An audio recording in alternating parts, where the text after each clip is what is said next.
بسم اللہ الرحمن الرحیم۔ معزز سامعین، کچھ دن پہلے میں نے دیوبندی حضرات کا وہ عقیدہ آپ کے سامنے رکھا جس میں وہ کہتے ہیں کہ نبی کریم صلی اللہ علیہ وسلم اور تمام انبیاء کرام علیہم السلام اپنے انجام سے بے خبر ہیں۔ تو معزز سامعین، آج میں آپ کے سامنے دیوبندی حضرات کے اسی عقیدے کو مزید واضح کرنے والا ہوں، اور اس کے بعد پھر اہل سنت و جماعت کا قرآنی اور ایمانی عقیدہ قرآن و سنت سے پیش کروں گا۔ لہذا میں چاہتا ہوں کہ آپ سب سے پہلے ہمارے پرانے کلپ کے چند اہم باتیں سماعت فرمائیے تاکہ آپ کے سامنے دیوبندی حضرات کی بدعقیدگی بالکل واضح ہو جائے، اور پھر انشاءاللہ عز و جل ہم آپ کے سامنے قرآن و سنت سے قرآنی اور ایمانی عقیدہ پیش کریں گے کہ اللہ کے انبیاء علیہم السلام اپنے انجام سے بالکل باخبر ہوتے ہیں، اور بالخصوص امام الانبیاء صلی اللہ علیہ وسلم اپنے انجام سے بھی باخبر ہیں، اور اپنے غلاموں کے انجام سے بھی بالکل باخبر ہیں۔ تو آئیے وہ کلپ سماعت فرمائیے، پھر انشاءاللہ ہم آپ کے سامنے مزید گفتگو کرتے ہیں۔ معزز سامعین، سب سے پہلا حوالہ تقویۃ الایمان مولوی اسماعیل دہلوی کی۔ اس نے تقویۃ الایمان صفحہ نمبر 61 اور 62 پر ایک حدیث پاک نقل کی، اور اس حدیث پاک کو نقل کرنے کے بعد خود سے گھڑ کر ایک خلاصہ لکھا، اور وہ یہ ہے کہ کہا کہ یعنی جو کچھ کہ اللہ اپنے بندوں سے معاملہ کرے گا، خواہ دنیا میں، خواہ قبر میں، خواہ آخرت میں، سو اس کی حقیقت کسی کو معلوم نہیں، نہ نبی کو، نہ ولی کو، نہ اپنا حال، نہ دوسرے کا۔ معزز سامعین، یہ ہے پہلی کتاب تقویۃ الایمان کہ جس میں آپ نے دیکھا کہ واضح طور پر لکھا ہے کہ اللہ کے انبیاء اپنے انجام سے بے خبر ہیں، اور پھر خود معاذ اللہ امام الانبیاء صلی اللہ علیہ وسلم بھی اپنے انجام سے بے خبر ہیں۔ دیوبندی مذہب کی ایک اور بنیادی کتاب براہین قاطعہ میں خلیل احمد امبیٹوی نے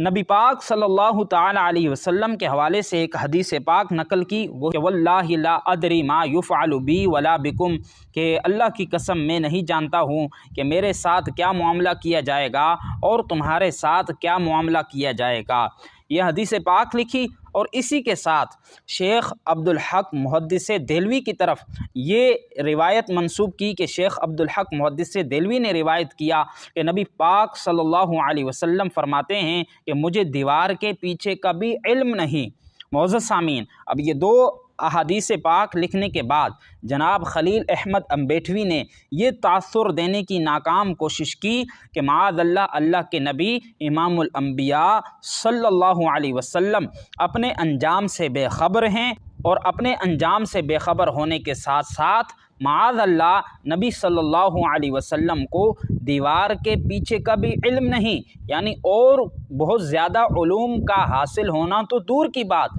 معاذ اللہ دیوار کے پیچھے کا بھی علم نہیں رکھتے۔ معزز سامعین، یہ تو ہم نے آپ کے سامنے دیوبندی عقیدہ اور دیوبندی مذہب کی حقیقت کھول کے رکھ دی۔ اب آئیے آپ کو ہم بتاتے ہیں کہ اسلامی عقیدہ کیا ہے، قرآنی عقیدہ کیا ہے۔ معزز سامعین، جو اہل ایمان ہیں، اہل حق ہیں، قرآن کا اور خود نبی پاک صلی اللہ علیہ وسلم کا بیان کردہ جو عقیدہ، جو نظریہ ہے، اس کے لیے ہم آپ کے سامنے 20 آیات طیبات پیش کر سکتے ہیں، اور ایسے ہی 20 احادیث طیبات بھی پیش کر سکتے ہیں، لیکن بات کو مختصر کرنے کے لیے ہم آپ کے سامنے چند آیات اور چند احادیث پیش کر کے یہ ثابت کریں گے کہ قرآنی عقیدہ، رحمانی عقیدہ اور نبوی عقیدہ یہ ہے کہ اللہ کے انبیاء صلی اللہ علیہ وسلم اپنے انجام سے، اپنی امت کے انجام سے باخبر ہیں، اور بالخصوص امام الانبیاء صلی اللہ علیہ وسلم نہ صرف اپنے انجام سے باخبر ہیں بلکہ اپنی امت کے ایک ایک فرد کے انجام سے بھی باخبر ہیں۔ جی سامعین، سب سے پہلے میں آپ کے سامنے سورہ بنی اسرائیل کی آیت نمبر 79 پیش کر رہا ہوں۔ اللہ تعالیٰ ارشاد فرماتا ہے وَمِنَ اللَّيْلِ فَتَهَجَّدْ بِهِ نَافِلَةً لَكَ عَسَىٰ أَن يَبْعَثَكَ رَبُّكَ مَقَامًا مَحْمُودًا، فرمایا اور رات کے کچھ حصے میں تہجد پڑھا کرو، یہ تمہارے لیے زائد ہے، قریب ہے کہ تمہارا رب تمہیں مقام محمود پر فائز کرے۔ معزز سامعین، یہ وہ مقام ہے جہاں اللہ کے نبی امام الانبیاء صلی اللہ علیہ وسلم تمام مخلوق، تمام گناہ گار نبی صلی اللہ علیہ وسلم کی طرف متوجہ ہوں گے، نبی پاک صلی اللہ علیہ وسلم سے شفاعت کی گزارش کریں گے۔ اللہ تعالی مقام محمود میں نبی پاک صلی اللہ علیہ وسلم کو شفاعت کبریٰ کا تاج عطا فرمائے گا، اور آپ سینکڑوں لوگوں کی، بے شمار لوگوں کی شفاعت کر کے انہیں جہنم سے نکال کر جنت میں داخل فرمائیں گے۔ معزز سامعین، یہ ہے اسلامی عقیدہ کہ نبی پاک تو خود اپنے انجام سے باخبر ہیں ہی، اسی کے ساتھ امت کے بے شمار لوگوں کے انجام سے بھی باخبر ہیں کہ انہیں اپنی شفاعت کے ذریعے بخشوائیں گے، جہنم سے نکال کر جنت میں داخل فرمائیں گے۔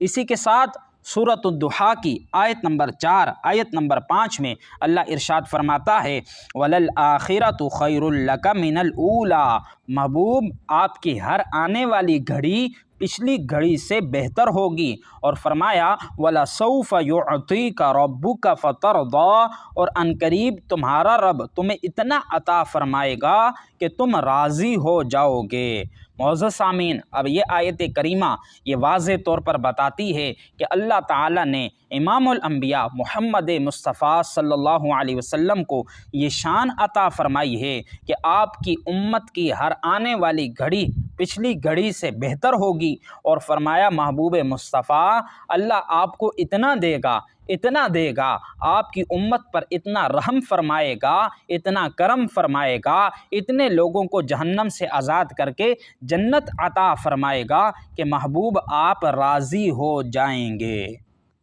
تو معزز سامعین، اب یہ آیات واضح بتا رہی ہیں کہ نبی پاک صلی اللہ علیہ وسلم کا انجام فائق، بلند، روشن اور باعث رضامندی ہے، اور پھر آپ کی امت کا انجام بھی نبی پاک صلی اللہ علیہ وسلم کی رضامندی پر منحصر ہوگا۔ جس کو میرے نبی چاہیں گے کہ اللہ اسے بخش دے، اللہ اسے جہنم سے آزاد کر دے، اللہ تعالیٰ اسے بخش دے گا، اللہ تعالیٰ اسے جہنم سے آزاد فرما دے گا۔ معزز سامعین، یہ تھی چند آیات جو میں نے پیش کر کے قرآنی عقیدہ آپ کے سامنے پیش کیا، رحمانی عقیدہ آپ کے سامنے پیش کیا۔ اب آئیے چند احادیث طیبات میں آپ کے سامنے پیش کر رہا ہوں۔ جامع الترمذی میں کتاب القدر میں حدیث نمبر 2141 میں کہ نبی پاک صلی اللہ علیہ وسلم ایک دن اپنے حجرہ مبارک سے باہر تشریف لائے، آپ کے ہاتھ میں 2 کتابیں تھیں۔ آپ نے ایک ہاتھ میں جو کتاب تھی اس کے حوالے سے ارشاد فرمایا یہ ان لوگوں کے ناموں کا رجسٹر ہے جو جنتی لوگ ہیں، اور پھر دوسرے ہاتھ کے حوالے سے فرمایا کہ یہ ان کے ناموں کا رجسٹر ہے جو جہنمی لوگ ہیں۔ معزز سامعین، اب اس حدیث پاک میں نبی پاک صلی اللہ علیہ وسلم کو اللہ تعالیٰ نے اہل جنت و اہل جہنم کے نام تک دکھا دیے، تو جو اپنے ماننے والوں کا انجام جانتے ہوں کیا وہ اپنے انجام سے ناواقف ہو سکتے ہیں؟ تو نبی پاک اپنے انجام سے بھی واقف ہیں، اپنی امت کے ایک ایک فرد کے انجام سے بھی واقف ہیں۔ معزز سامعین، اسی کے ساتھ صحیح مسلم سے کتاب الایمان حدیث نمبر 197 میں آپ کے سامنے پیش کر رہا ہوں کہ نبی پاک صلی اللہ علیہ وسلم نے ارشاد فرمایا انا سید ولد آدم یوم القیامتی، فرمایا قیامت کے دن میں تمام اولاد آدم کا سردار ہوں گا، اور فرمایا قیامت کے دن سب سے پہلے میری قبر کھلے گی، سب سے پہلے میں شفاعت کروں گا، اور سب سے پہلے میری ہی شفاعت قبول کی جائے گی۔ اب دیکھیے سامعین، یہ الفاظ واضح اعلان ہیں کہ نبی پاک صلی اللہ علیہ وسلم کو قیامت کے دن کے مراحل، شفاعت، جنت اور امت کے تمام تر معاملات کا علم ہے۔